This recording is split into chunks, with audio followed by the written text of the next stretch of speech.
We'll take this offer now to the Russians, and we hope that they'll say yes, to peace. The ball is now in their court. And, but again, the president's objective here is, number one, above everything else, he wants the war to end. And I think today Ukraine has taken a concrete step in that regard. We hope the Russians will reciprocate.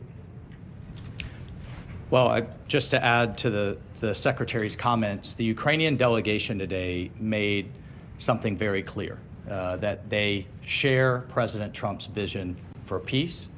They share his determination to end the fighting, to end the killing, to end the tragic kind of meat grinder of people and national treasure that's happening on the front in Ukraine. Number one. Number two, they made concrete steps and concrete proposals, not only accepting our proposal for a full ceasefire, which you can see the details of which are in our joint statement that we released together. But we also got into substantive details President Trump's national security advisor. How this war is going to permanently end, what type of guarantees they're going to have for their long-term security and prosperity, but also really looking at what it's going to take to finally end this, the horrific fighting. The other piece that I just want to make very clear is President Trump started this diplomatic effort in the Oval Office, talking to both leaders, both President Putin and President Zelensky back to back. And now that shuttle diplomacy continues. We have a named delegation in terms of next steps from the Russian side. We have a named delegation in terms of next steps from the Ukrainian side. I will talk to my Russian counterpart in the coming days. Secretary Rubio will be with G7 foreign ministers in the next couple of days. We have the NATO Secretary General in the White House on Thursday, and we'll take the process forward from there. So, as a result of that, and I think as a result of this positive step forward, the president has decided to lift the pause on aid and on our security assistance to Ukraine going forward, and that's effective immediately. All right, your colleagues have chosen 3 questioners. Let's start with Alex Marquardt of CNN. Thank you. Several questions on the ceasefire. We understood that coming into this was a Ukrainian proposal for a partial ceasefire. How did this become an American proposal for an immediate 30-day ceasefire?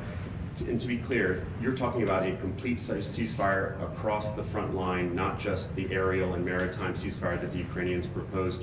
And then finally, how do you expect to take this to the Russians? Is it Mr. Witkoff, who we understand is heading to Moscow later this week? Will he deliver that to Putin? Will it be President Trump to President Putin? Will it be you and your counterparts? How will that actually happen and when? Well, on the first point, your question is yes. That's the offer. The offer is to stop the shooting.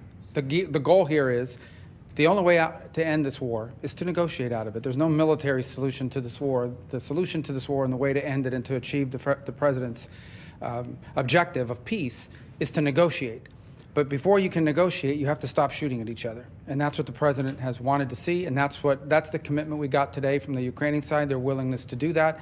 Obviously, now that'll be delivered to the Russians. It'll be delivered to them directly through multiple channels, meaning not only will they obviously see it, it'll be communicated to them through our diplomatic channels, through conversations and other methods, but they'll obviously be well aware. And our hope is that the Russians will say yes, that they will also agree. So the shooting will stop, the killing will stop, the dying will stop, and the talks can begin about how to end this war permanently in a way that's acceptable and enduring for both sides. Look, there's been all kinds of discussions in terms of different types of ceasefires. You know, there was the deal in terms of grain moving years ago. There's been discussion of halting aerial attacks on each other's infrastructure. The president has made it clear and certainly made it clear to us that all fighting needs to stop.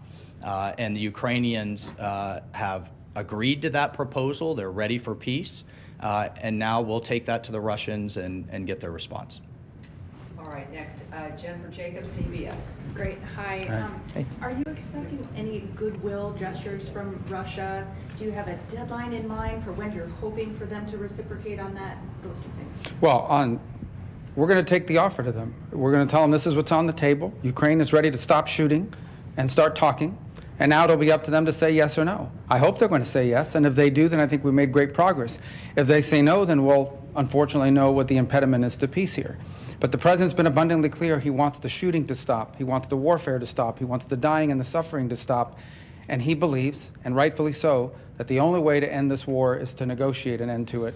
And we think that it's always easier to negotiate an end to the war when people aren't shooting at each other. That's how the president believes. That's what we hope to achieve. The Ukrainians today have expressed their willingness and readiness to do so immediately.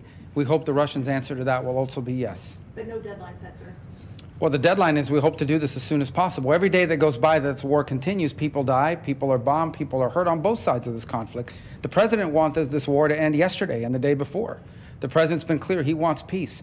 And so we wanted to see it as soon as possible. So our hope is that the Russians will answer yes as quickly as possible so we can get to the second phase of this, which is real negotiations, not never-ending dialogue, talk forever, but real negotiations to end this conflict in a way that's acceptable to both sides, sustainable, and that ensures the stability and security of Ukraine for the long And then on term. the goodwill gesture, is there anything like the return of the stolen children or anything that you're expecting in return? Look, we've discussed a number of things, prisoner exchanges, folks that were detained and what have you, but the fighting has to stop. I mean, that's what we agreed today. And just think about it. We've gone from if the war is going to end to now how the war is going to end, and this was an important first step, and that was under President Trump's leadership. He has literally moved the entire global conversation to where we had a very senior Ukrainian delegation with us today. We've had engagements with our Russian counterparts, and now it's how the war is going to end, and that's under President Trump's leadership. Just to answer your question one more time, the goal here is peace. That's the president's goal. The best goodwill gesture the Russians can provide is to say yes to the offer that the Ukrainians have made to stop the shooting, to stop the fighting, and get to the table. If they do that, that's the best goodwill sign we could see. Obviously, as part of that negotiation, as we're talking about how to end this conflict, there will be a lot of issues to unravel. Among them, not the least of which is the humanitarian concerns, the children, the prisoners of war, all the things that sadly come with these conflicts. But the number one goodwill gesture we could see from the Russians is to see the Ukrainian offer and reciprocate it with a yes. And next, for Reuters, Daphne Saladakis. Thank you so much. Could you clarify what security assistance will be resumed? Does this include the PDAs? And why wasn't the minerals deal signed today? What are the outstanding issues there? And if I may, is the relationship with Ukrainian President Zelensky back on track? Do you back him? Well, let me answer the second or the third. You had two, and then I'll let the security advisor talk about the defense and security assistance. On the second question, well, let me answer first on the minerals deal. As part of our communication today, that is something that was negotiated through our Treasury and his counterpart on the Ukrainian side. And so the president, and you see that expressed, both presidents will instruct the appropriate members of our governments to bring to finality the signature of the deal and the signature of this agreement. So that was communicated today, and that's going to happen. That was not the subject of our talks today. I thought I expressed that on our way in. We were here in pursuit of peace. That doesn't mean the minerals deal is not very important. It most certainly is, and we expressed that today in the statements we put out jointly, that the president, our respective presidents, have instructed the appropriate members of their governments to bring this to finality and to conclusion. The second part of your question was? Does the security assistance include? No, there was one after that. And the Zelensky relationship There we go. back on track? Yeah. What's back on track here, hopefully, is peace. That's what matters the most. I know everyone's looking for who likes this is serious stuff, okay? This is not Mean Girls. This is not some episode of some television show. This is very serious. Today people will die in this war. They died yesterday, and sadly, unless there's a ceasefire tonight, they'll die tomorrow. The president wants that to stop. That's what he's interested in here. That's why we came here. That's why we're grateful for the Kingdom of Saudi Arabia hosting us here.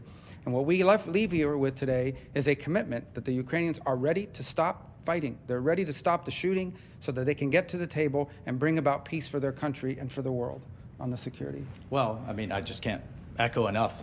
President Trump's president of peace. That's what he's demanding, and he's willing to take tough measures on all sides to drive that home. And in terms of the security assistance, it's the current Presidential Drawdown Authority. I'll refer to the Defense Department on the eaches of what munition was where in the process, but it's the current PDA that will proceed to the Ukrainians.